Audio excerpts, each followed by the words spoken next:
Hello friends, Buddy here at House of Props. This week I worked on finishing this large dragon tooth I sculpted in Blender, and it's the perfect object for my next demo. Since this is a 3D print, I begin by showing how I like to prepare the surfaces of my prints before proceeding to the paint. Then I'll show you how you can achieve a realistic bone paint job with just 3 colors: raw umber, burnt umber, and white. That's it, that's all you need. So let's head to the shop and get started. Okay, so the tooth prints in 2 pieces, and I designed it so it doesn't need any supports.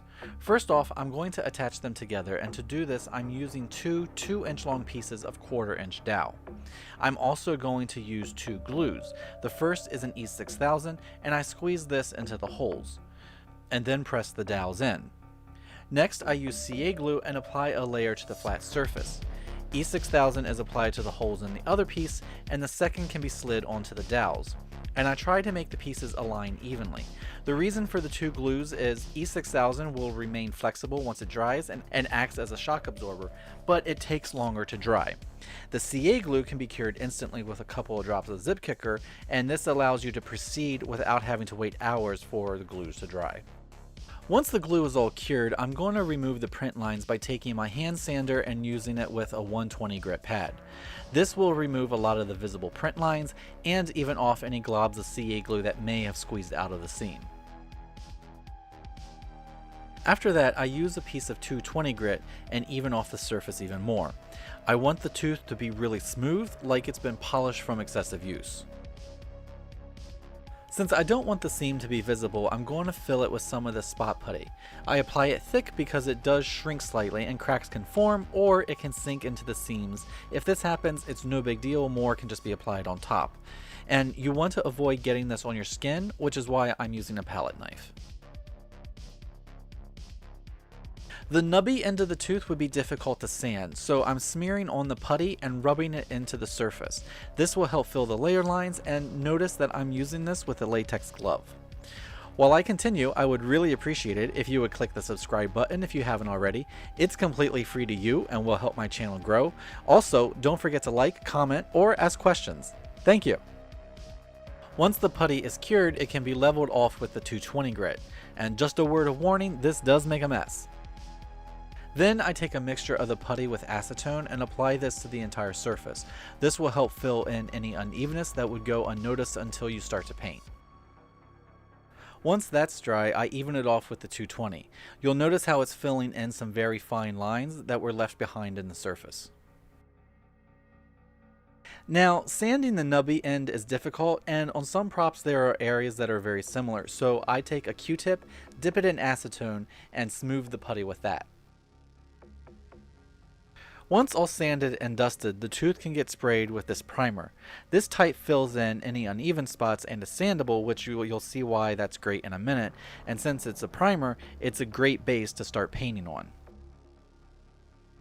Now, since it's sandable, it allows us to achieve a pristine finish with wet sanding.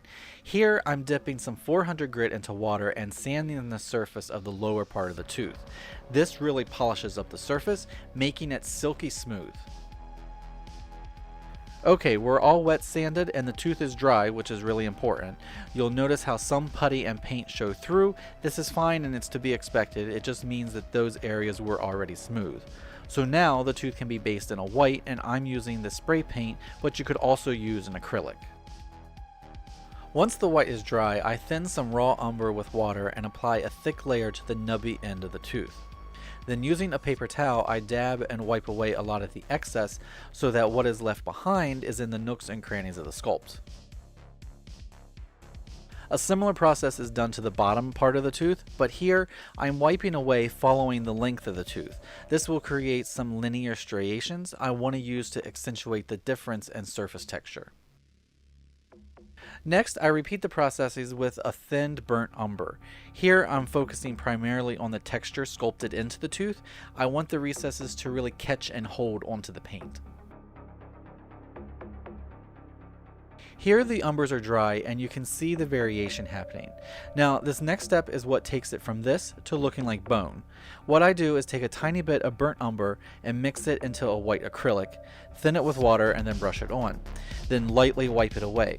Now, I've thinned this paint more so than the others. The reason is so that it'll create a glaze effect, meaning the other paint layers will show through and the layer variations will blend and create depth at the same time.